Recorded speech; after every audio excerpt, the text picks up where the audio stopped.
Baik, saya menyimak secara seksama Pak Menteri, penjelasan demi penjelasan dari Pak Menteri. Biasa Pak, kita politisi itu biasanya jumpa pertama tuh begitu menggoda Pak. Jadi kita pelajari, ini kalau Pak Yandri ini suaranya jelas, kalimatnya tersusun dengan rapi, menguraikan masalah juga sangat gampang kita pahami ya. Jadi ini pujian Pak, bukan pujian apa, tapi memang saya menilai Bapak mumpuni di sana ya. Jadi selamat ulang tahun Pak Menteri. Makasih Pak Ketua, makasih. Selamat panjang umur ya. Tadi dapat kejutan, tadi dapat kue. Ya. Saya lagi makan, nasi masih di mulut, kue datang Pak. Makasih semuanya, tadi sudah memberikan ucapan. Selamat panjang umur, ya, masih tergolong muda juga ya. Saya dapat informasi tadi ulang tahun yang ke-50 ya Pak Robert ya. 50 tahun ya.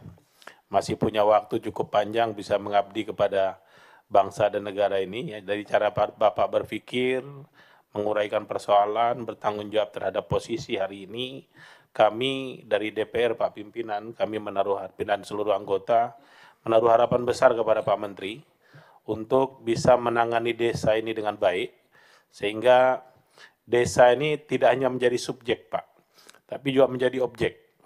Ini gampang diucapkan tapi tidak mudah untuk dilaksanakan. Ada banyak ide Pak Menteri tadi. Pertama, menurut saya Pak, kata kunci kita dalam pembangunan desa ini adalah berada pada pemberdayaan Pak. Berdayakanlah mereka. Untuk bisa memberdayakan desa itu mereka perlu ruang gerak Pak. Perlu support, perlu dibantu.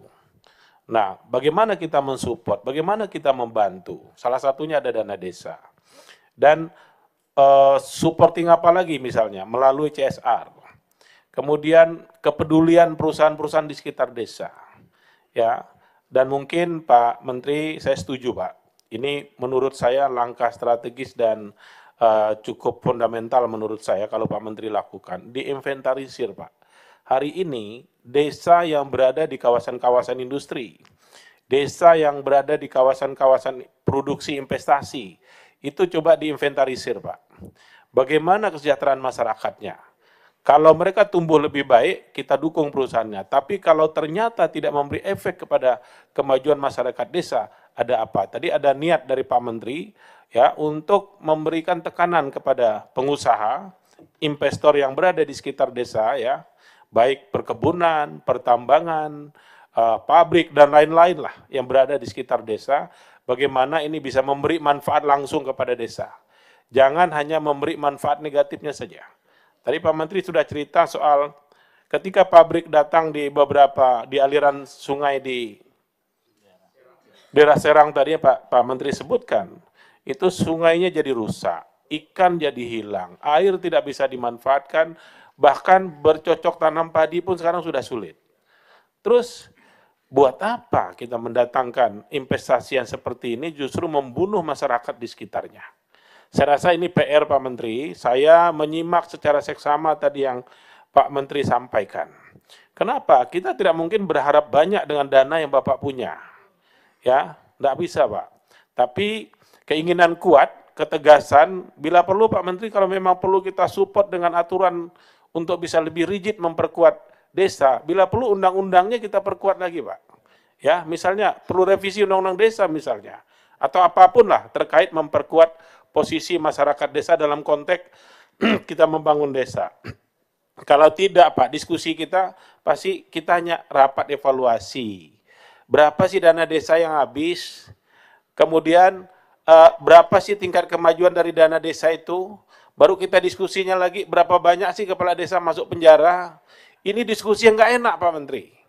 Tapi tadi paparan Pak Menteri itu menurut saya itu menaruh banyak harapan kami kepada Pak Menteri. Bolehlah kita kasih aplaus Pak Menteri ya. Bapak sangat mumpuni di posisi itu, sudah belanja masalahnya menurut saya sudah oke Pak. Dan apa yang Bapak sampaikan tadi saya seperti membaca sebuah buku Pak dari pengalaman hidup kita sendiri. Saya Pak Menteri juga lahir di desa Pak, ya jauh di tengah pulau Kalimantan sana. Nanti Bapak bisa cari di Google, Desa Pau Desa namanya, Kecamatan Kayan Hilir, Kabupaten Sintang. Itu kalau dari Pontianak itu kurang lebih 600 km Pak, dari kota Pontianak. ya, di tengah pulau, Pak. Ya, saya pernah berjalan kaki dari situ, Pak Menteri, menuju kota, ya, kurang lebih 60 kilometer jalan kaki. Ya, umur 13 tahun, Pak Menteri. Bawa beras untuk makan di kota.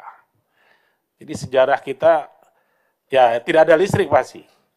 Ya, tidak ada listrik. Kalau tidak, saya nggak bisa SMP, Pak, karena SMP hanya dari kabupaten.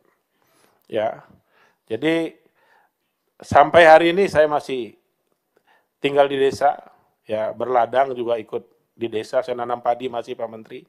Dan padi yang saya tanam di desa, saya bawa ke Jakarta untuk saya makan di rumah. Paling tidak sekedar mengingat bahwa masih ada saudara saya di desa sana yang perlu kita bantu. Ya, jadi semangat itu Pak Menteri ada pada kita semua. Saya yakin kami di sini mendukung seluruh program Pak Menteri tadi. Hanya memang Pak, yang perlu kita pikirkan bagaimana dengan dana yang terbatas nanti Pak Menteri menjalankan seluruh programnya.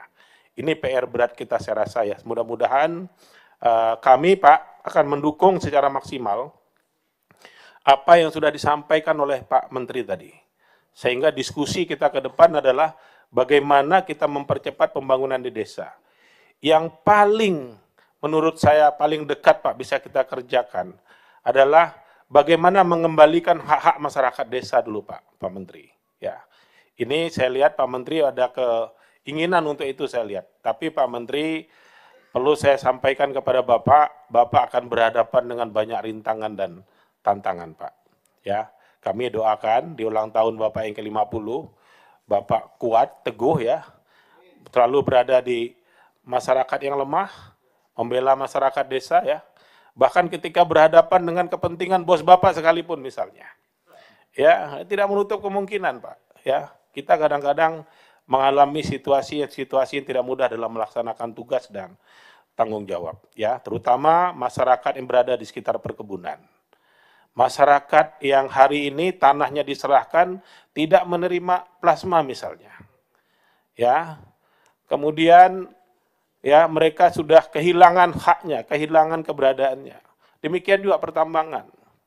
Lingkungannya hancur, tetapi masyarakat desanya menjadi miskin.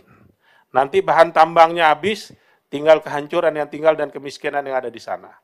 Kita berharap dengan adanya Pak Menteri belum terlambat Pak kita. Saya yakin kita belum terlambat dengan Pak Menteri dengan seluruh visi dan pemikirannya tadi, kita tunggu Pak. Ya, dan kami akan beriringan membackup Pak Menteri dari belakang. Secara politik hanya itu bisa kami lakukan ya. Dan itu dengan doa Pak.